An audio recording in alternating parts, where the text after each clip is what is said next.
आने दे, बता देंगे तुझे ए आसमां, हम अभी से क्या बताएं, क्या हमारे दिल में है।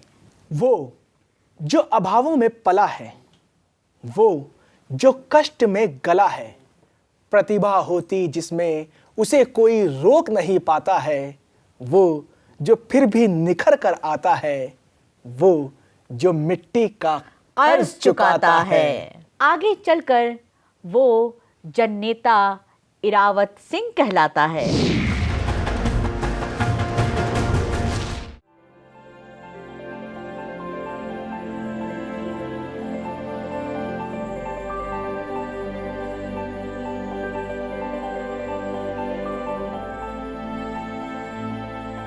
इतनी रात गए पेड़ के नीचे बैठ के क्या लिख रहा है बेटा?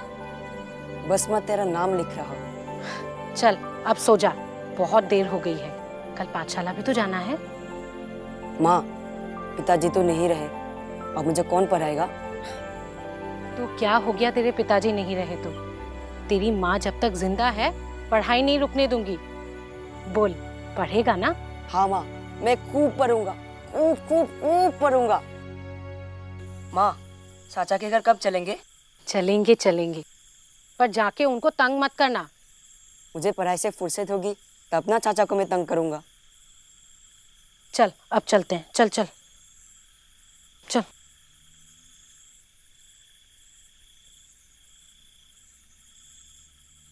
ये इतना हुनर है, यह रहकर जितना पढ़ सकता था पढ़ लिया। अब इसे इम्फाल भेज दो। इतने दिन से इसी के लिए तो पैसे जोड़ रही थी, सोचा था तुमसे बात करके पैसे भेज दूंगी। किसी अच्छी पाठशाला में इसका नाम लिखवा दो ना।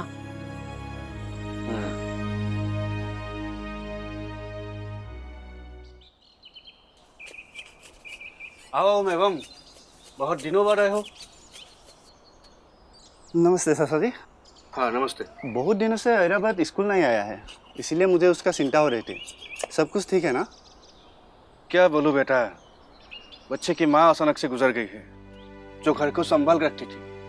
उसके जाने के बाद घर की स्थिति ही बदल गई है। और वैसे हम तो उतना अमीर लोग हैं नहीं कि उसको स्कूल भेज सके। अब उसकी पढ़ाई लिखाई का चिंता आप मत कीजिए। प्रिंसिपल ने राजा जी से वजीफे की बात की। तो बेटा इधर आओ। फिर क्या, राजा जी ने प्रिंसिपल की बात मान लिया और वही बात मैं आपको बताने आया था। राजा जी की हॉकी के टीम के लिए खिलाड़ियों का जरूरत है और हमारा हैदराबाद तो खिलाड़ियों का खिलाड़ी है। ये तो बहुत अच्छी बात हुई। हाँ, इन्हें आप तुरंत राजा जी के हॉकी के टीम के लिए खेलने के लिए भेजिए। वजीफा मिलने पर कोई बोझ नहीं रहेगा। होनहार है मेरा दोस्त, जीवन की राह पर ये खुद अपना राह बना लेगा।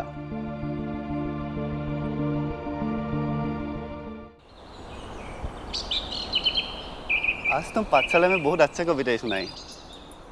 तुम दिन ब दिन हरफन मौला बनते जा रहे हो। अरे बस यूं ही थोड़ा मन बहला लेता हूँ। मन बहलाते बहलाते तुम एक अच्छी कवि, अच्छी खिलाड़ी और विद्यार्थी तुम अच्छी हो ही। देखना, इस बार तुम परीक्षा में जरूर अव्वल आओगी। अरे वो सब छोड़ो, परीक्षाएं जब होगी तब देखी जाएगी। अभी चलो हॉकी खेलते हैं। ठीक है, चलो चलो चलो। इसे कहते हैं किस्मत। दूर गांव से आया हुआ एक साधारण सा बालक आज अपने गांव से निकलकर राजा साहेब से मिलने के लिए आ रहा है। अरे भाई, राजा साहब ने उसके हुनर को देखते हुए उसे खुद महल में बुलाया है। वो जीवन के हर क्षेत्र में अव्वल है, पढ़ाई, खेलकूद, हर क्षेत्र में। अब सोचो, जो अपने विद्यार्थी जीवन में इतना होनहार है, वो आगे चलकर क्या होगा? होगा क्या? हॉकी के शौकीन तो हमारे साहबजादे भी हैं। क्या कमी है उनमें? तमीजदार हैं, उच्च कुल के हैं, अच्छी शिक्षा प्राप्त कर रहे हैं, राज्य के गणमान्य लोगों में उनका उठना और बैठना है, और सबसे बड़ी बात, हमारा बेटा राजकोष के ऊपर बोझ नहीं बनेगा। कैसी बातें करते हो मेरे भाई। मैं तुम्हें फर्क बताता हूं। इसमें कोई शक नहीं कि तुम्हारा बेटा हॉकी खेलता है, लेकिन तुमने ही कहा कि वो शौकीन है। यानी वो खिलाड़ी तो बनेगा नहीं। ये सब वो अपना मन बहलाने के लिए करता है। ये सब उसकी शान से मिलता जुलता है। लेकिन अब रही बात उच्च शिक्षा की, तो ये सब तो पद का असर है मेरे दोस्त। तुम्हारी हैसियत है इसलिए पढ़ा रहे हो। और रही बात राजकोष पर बोझ की, तो राजकोष तो होता ही इसलिए है ताकि योग्य और जरूरतमंद को आगे बढ़ाया जा सके। वो सब तो ठीक है, लेकिन मेरा सिर्फ इतना ही कहना है कि मेरे बेटे में क्या कमी है। देखो भाई, योग्य लोगों को आज तक आगे बढ़ने से कोई नहीं रोक पाया है। अगर तुम्हारा बेटा काबिल है तो आज नहीं तो कल वो आगे बढ़ ही जाएगा। उसे तुम्हारे जैसे मंत्री की सिफारिश की जरूरत नहीं होगी। मैं सिफारिश नहीं कर रहा। देखो, नदी की धारा के साथ तो हर कोई तैरना सीख लेता है। बात तो वो है जो धारा के विपरीत तैरना सीख ले। अब इस लड़के इरावत को ही देख लो। बचपन में ही पिता गुजर गया, मां ने बड़ी कष्ट से पाला और पढ़ाया, और अब तो मां भी नहीं रही। ऐसे लोगों में एक आग होती है खुद को साबित करने की। सही बात है, कह तो तुम बिल्कुल ठीक रहे हो, लेकिन ऐसे अचानक उस पर भरोसा करना। अभी हम लोग उस पर नजर रखेंगे ना। एक अच्छे राजा की पहचान होती है कि वो ऐसे योग्य लोगों का चयन कर सके जो राज्य की प्रतिष्ठा को चार चांद लगा सके। और अपने राजा भी ऐसे ही है, वे योग्य उम्मीदवारों को पहचानना जानते हैं। राजा साहब ने इरावत को वजीफा देकर यहाँ पढ़ने के लिए भेजा था, लेकिन वो तो गांधीवादी विचारों से प्रभावित होकर लोगों से मेलजोल बढ़ा रहा है। तुम्हें क्या लगता है, राजा साहब को उसकी हरकत पसंद आ रही होगी? जहां तक मैं इरावत को जानता हूं तो यही कहूंगा कि उससे जरूर यह एहसास होगा कि वो क्या कर रहा है। इरावत ईमानदार है, वो राजा का सम्मान करता है, क्योंकि राजा साहब ने ही उस अनाथ पर एहसान किया। वो राजा से गद्दारी नहीं करेगा। और गांधीवादी विचारों से प्रभावित होना तो समय की मांग है। इसमें कोई नुकसान भी नहीं है, क्योंकि यह हिंसा और भेदभाव से परे है। आखिरकार इसका मकसद अंग्रेजों को दूर भगाकर स्वतंत्रता हासिल करना है। तुम लोग शायद भूल गए हो कि राजा साहब की दोस्ती अंग्रेजों से है। वो इरावत के इन कदमों का कभी समर्थन नहीं करेंगे। इरावत जिम्मेदार नौजवान है और अच्छी शिक्षा ने उसे यह होना सिखाया। राजा साहब किसी को पाल पोस कर भरोसा कर उसे अपनी संपत्ति तो नहीं मान सकते ना। उन्होंने जो किया वो उनका धर्म था, और इरावत अपना कर्तव्य निभा रहा है। लेकिन राज्य के प्रति वफादारी भी कोई चीज होती है कि नहीं? राजा साहब बहुत गुस्से में हैं। उन्होंने इरावत पर किसी भी सभा जुलूस वगैरह में हिस्सा लेने पर रोक लगा दी है। अगर वो ऐसा करता है तो उसे गिरफ्तार करके जेल में भी डाल दिया जा सकता है। दरअसल तुम लोगों ने राजा को ही राज्य समझ लिया है, इसलिए ऐसी बात कर रहे हो। राजा तो बदलते रहते हैं, और इरावत ने राज्य के साथ कोई गद्दारी नहीं की, ना ही वो अंग्रेजों से मिला हुआ है। अगर हम इस बात को गहराई से सोचें तो पाएंगे कि इरावत मणिपुर को अंग्रेजों से आजाद कराकर राज्य का भला ही कर रहा है, जो कि राजा की वफादारी से कहीं बढ़कर है।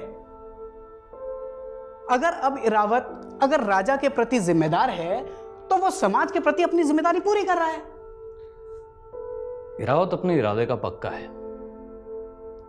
वो अपने विचारों से कभी पीछे नहीं हटेगा।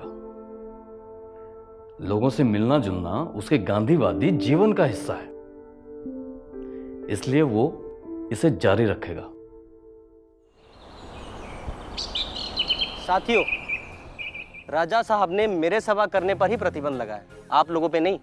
नहीं, तो मेरे साथ इस घने जंगलों में भटकने का आप लोगों का कोई फायदा नहीं है। मैं आप लोगों के और गांधी जी के विचारों की बीच की कड़ी बनूंगा, और आपको वही विचार मणिपुर के हर गांव-गांव में जाके फैलाना है। ठीक है। मणिपुर के हर व्यक्ति से आपको मिलना है, उनको समझाना है आज़ादी क्या चीज़ होती है, स्वदेशी क्या चीज़ होती है। उनको ये बताना है कि हमें एक बुरी आदत हो चुकी है, वो है गुलामी की, और उसी गुलामी से छुटकारा पाने के लिए हमें शुरुआत करना पड़ेगा कपड़ों से। अंग्रेजों के बनाए हुए कपड़े हमें परित्याग देना पड़ेगा ताकि उनका व्यापार खत्म हो सके। तो आज का हमारा यही मूल मंत्र है कि उनका व्यापार खत्म करें। एक चीज का ध्यान रहे, वो सरकार बाद में थे, पहले वो कंपनी।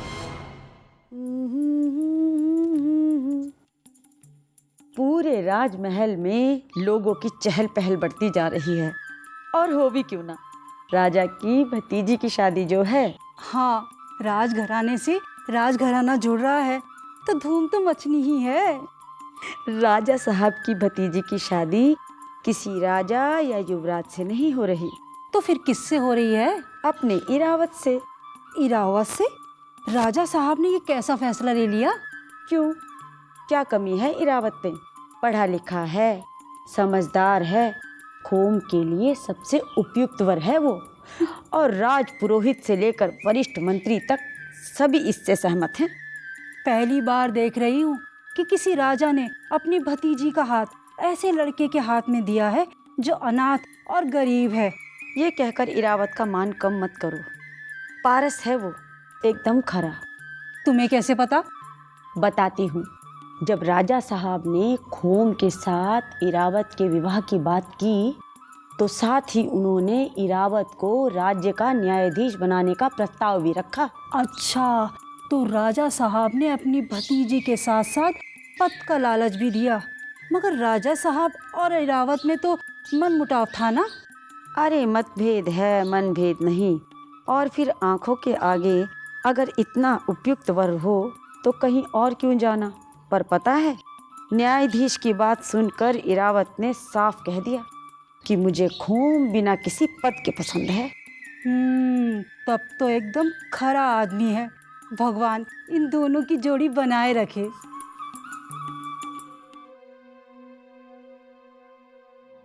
खोम के विवाह के बाद राजा साहब इरावत पर कुछ ज्यादा ही भरोसा करने लगे हैं।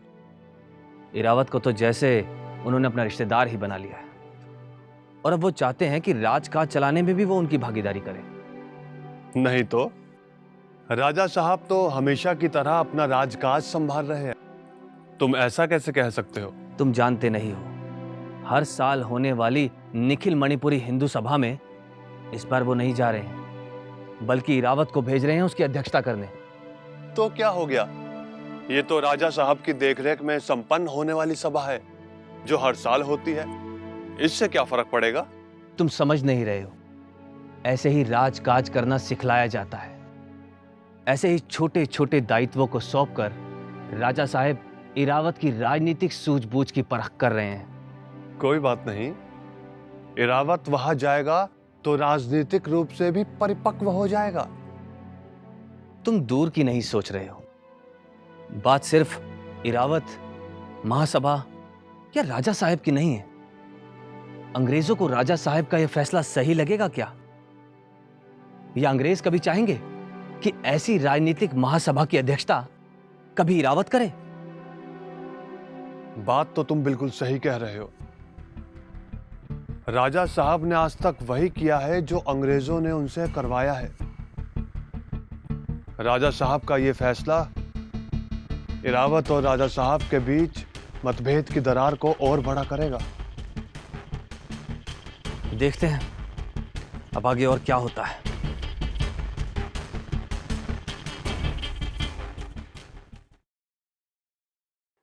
सर, राजा जी आए हैं। Just let him in. Okay sir. रुको सर। फाइल में टेबल पे रख दो।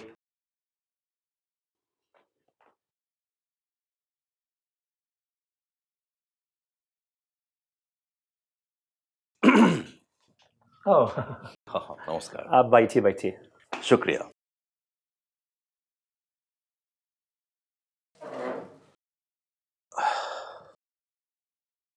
सर, मैं एक बात कहना चाह रहा था। रुकिए, आप प्लीज बाहर जाइए।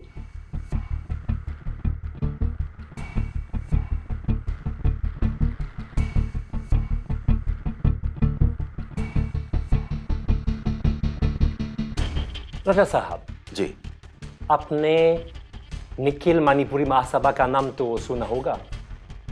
If I'm not mistaken, if my information is right, president है आप उसके?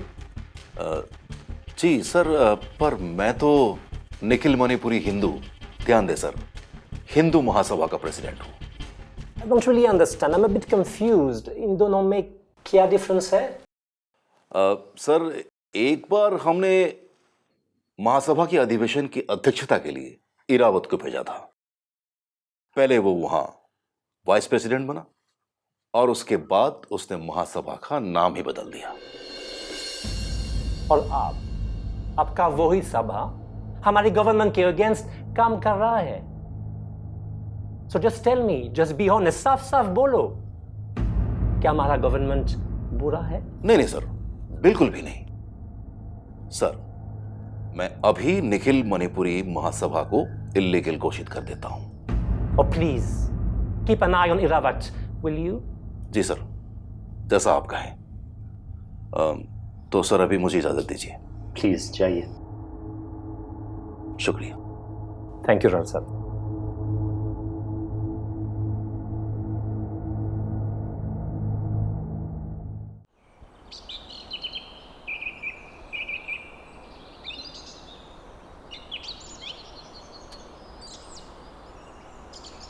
क्या हुआ, आप परेशान लग रहे हैं?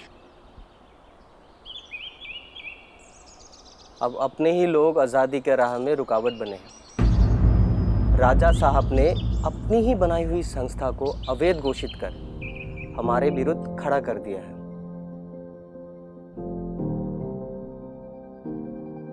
अब इसमें उनका विरोध ही एक रास्ता है। इस विरोध में हम आपके साथ हैं। राज परिवार से मिली सारी संपत्ति मैं उन्हें वापस कर दूंगी। अब राजा हमारा कोई नहीं।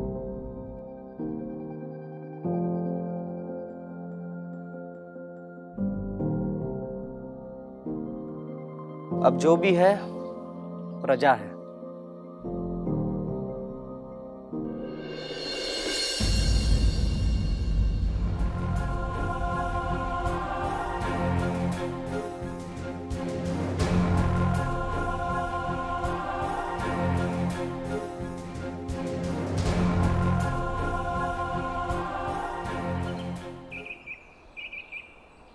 चाचा जी की कुछ खबर आई?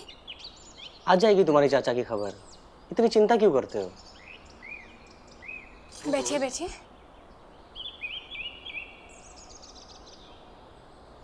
हाल में औरतें चावल के निर्यात को रोकने के लिए जो प्रदर्शन किया था, उस पे पुलिस ने हमला बोल दिया है।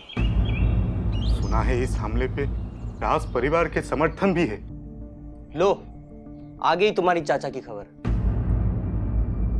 इस समय इस विरोधी प्रदर्शन को एक शक्तिशाली नेता की जरूरत है। तुम्हें जाना चाहिए। लेकिन उसके लिए तुमको यहाँ कचार का काम संभालना पड़ेगा। तुम चिंता मत करो, मैं वो सब कुछ देख लूंगा। तो खोम, मैं आज ही निकल जाता हूँ। लेकिन वहाँ पहुँचते ही चाचा जी ने तुम्हें गिरफ्तार कर लिया तो? अरे, आज़ादी के लिए गिरफ्तार होना, अपने लोगों के लिए गिरफ्तार होना किसी भी तरह की गुलामी से तो बेहतर है ना? तो तुम तैयारी शुरू कर दो, मुझे आज ही निकलना होगा। ठीक है?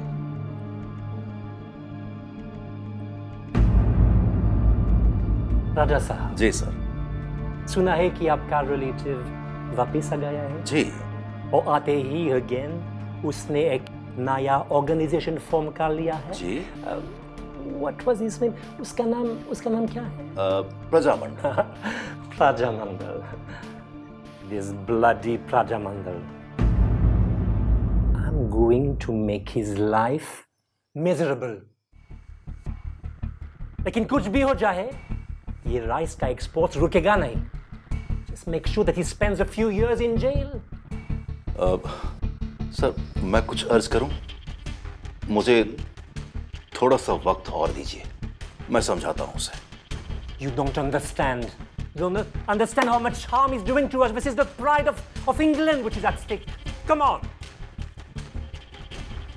ठीक है सर, जैसी आपकी मर्जी। फिलहाल तो वो औरतों के साथ मिलकर इम्फाल में प्रदर्शन कर रहा है। मैं वहीं पर कुछ करवाता हूं। जी। आप एक काम कीजिए, आप इरावत को गिरफ्तार करके सिलहट के जेल में डाल दीजिए, कम से कम 3 साल के लिए।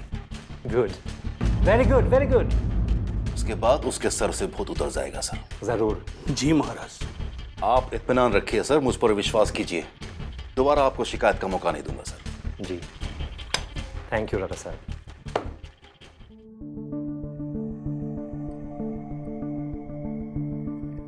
अब तक तो आ जाना चाहिए था आपके भैया को। 2 दिन हो गए उन्हें जेल से छूते हुए। अरे भाभी, स्लेज से कसार आने तक कितना वक्त लगते हैं? आप इतनी चिंता ना करें। इरावत को तो आप जानती ही है, उलझ गया हैगा किसी महासभा में।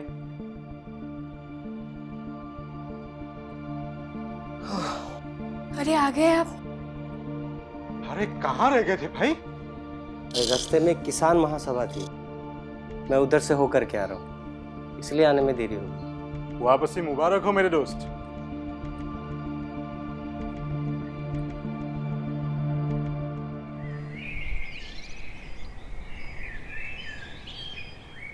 और भाई क्या हाल है इन दिनों इरावत के? हाँ हाँ, हमें भी बताओ। तुम तो कॉलेज के समय से उसके साथ हो, उसके गतिविधियों की एक एक खबर रहती है तुम्हारे पास, और उसके प्रजामंडल सभा के सदस्य भी तो हो। इरावत इन दिनों मणिपुर में प्रवेश करने की कोशिश कर रहा है। तो इसमें समस्या क्या है? हाँ, इसके लिए उसे अंग्रेजों की अनुमति लेने की आवश्यकता है। तुम्हें लगता है अंग्रेज उसे मणिपुर में प्रवेश करने की अनुमति दे देंगे? अनुमति तो ये अंग्रेज किसी भी चीज की नहीं देते, लेकिन अगर अंग्रेज जिद्दी हैं तो अपना इरावत कौन सा कम है। तुम देखना, इरावत मणिपुर में प्रवेश करके ही रहेगा।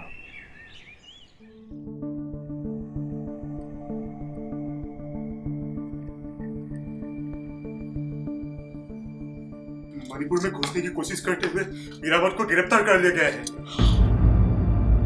अब क्या होगा?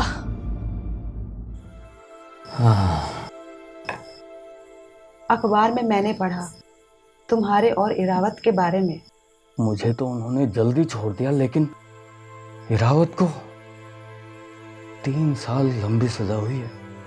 अब तुम चिंता मत करो, अंग्रेजों पर चारों तरफ से दबाव बनता जा रहा है। हाँ, अब सारी जनता भी हमारे साथ है। इसीलिए कहता हूँ हिम्मत ना हारो। हमारा देश आजाद होने ही वाला है, बस कुछ ही दिन बाकी है। ना इरावत और उसके साथियों को भी कुछ ही दिनों में जेल से आजादी मिल जाएगी। हाँ, मैं भी उस दिन का बेसब्री से इंतजार कर रहा हूँ, जिस दिन मैं इरावत और अपने अन्य साथियों से मिल सकूं। 26 सितंबर 1951 को आज़ाद मणिपुर में इरावत सिंह का निधन हुआ। आज़ादी के आंदोलन में उनके योगदान के लिए पूरा देश उनका ऋणी है। बलिदान की मशाल, इस श्रृंखला की आज की 10वीं कड़ी में हमने इरावत सिंह के बारे में जाना। श्रृंखला की अगली यानी 11वीं कड़ी में हम असम के कनकलता बरुआ के बारे में जानेंगे कि कौन थी कनकलता बरुआ, कैसे शामिल हुई वो मृत्यु वाहिनी संगठन में। जानिए कनकलता बरुआ की कहानी हमारी जुबानी। मिलेंगे बलिदान की मशाल श्रृंखला की अगली कड़ी में। तब तक के लिए हमें दीजिए आज्ञा। नमस्कार, जय हिंद।